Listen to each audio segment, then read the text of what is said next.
Israel Hamas का लगातार जारी जंग का असर अब इजराइल और तुर्की के बाहमी कारोबार पर भी पड़ा है।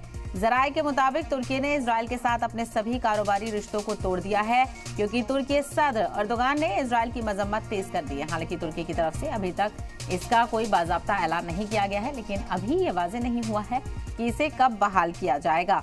मौजूदा कार्रवाई इजराइल को तुर्की एक्सपोर्ट पर पिछले महीने लगी पाबंदी के बाद की गई है। वहीं इजरायली वज़ीर-ए-आज़म बेंजामिन नेतन्याहू ने इस मामले पर सख्त रद्द-ए-अमल का इजहार किया है। इजरायली वज़ीर ख़ारजा केत्स ने कहा है कि सरकार फौरन इसका एक मुतबादिल तैयार करेगी, मकामी इन्वेस्टमेंट बढ़ाएगी और दूसरे इम्पोर्टर्स भी तलाश करेगी। तो वहीं 2023 में इजराइल का बाहमी कारोबार तकरीबन $6.8 बिलियन था और इसमें कम से कम 2/3 हिस्सा तुर्की एक्सपोर्ट का था। तुर्की इजराइल को सबसे ज्यादा लोहा और स्टील देता था और इसका सबसे बड़ा इंपोर्ट रिफाइंड तेल का प्रोडक्शन था। इजराइल और तुर्की के बीच कशीदगी ऐसे वक्त में सामने आई है जब तुर्की इक्तिसादी मंदी का सामना कर रहा है। ब्लूमबर्ग के सर्वे से पता चलता है कि अप्रैल में सालाना इन्फ्लेशन 70% तक पहुंच सकता है और सख्त पॉलिसी के बावजूद मिनिमम सैलरी में इजाफा इस बढ़ोतरी की वजह हो सकता है। एक दूसरे सर्वे से पता चलता है कि अप्रैल में मंथली रेट इन्फ्लेशन 3.4% तक पहुंच जाएगा।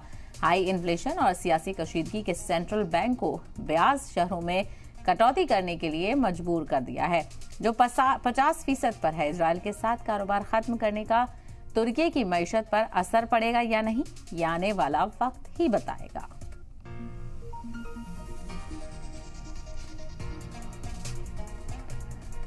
तो हमास और इजराइल के बीच जंग लगातार जारी है और अब इसका असर इजराइल और तुर्की के बाहमी कारोबार पर भी पड़ रहा है। जराये के मुताबिक तुर्की ने इजराइल के साथ अपने कारोबारी रिश्तों को तोड़ दिया है।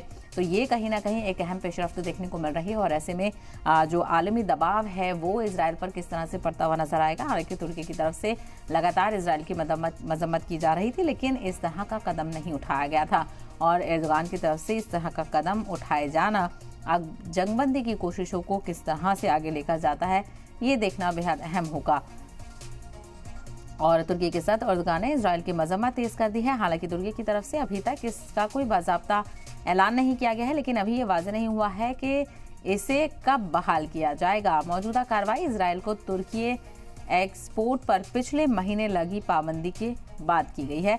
वहीं इजरायली वज़ीर-ए-आज़म बेंजामिन नेतन्याहू ने इस मामले को लेकर सख्त रद्द-ए-अमल का इजहार किया है और ऐसे में दूसरे मुतबादिल तलाश करने की बात भी यहाँ पर कही जा रही है।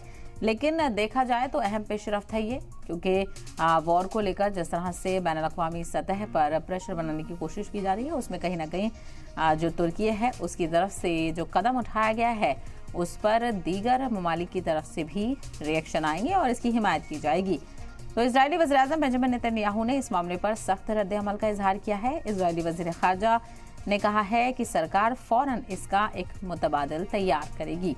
तो पाबंदियां यहाँ पर शुरू हो गई हैं और लगातार इसका मुतालबा भी किया जा रहा था और कहीं ना कहीं जिस तरह से बड़े पैमाने पर मुजाहरे और बैनुल अक़वामी सतह पर इजराइल पर दबाव बनाने की कोशिश की जा रही है, क्या इन दबावों का असर देखने को मिलेगा? क्या जंगबंदी को लेकर तस्वीर साफ हो पाएगी? क्योंकि फिलहाल जो बातचीत चल रही है उससे कोई नतीजा निकलकर सामने नहीं आ रहा, लेकिन हमास की तरफ से कहा गया है कि वो बातचीत जारी रखेगा।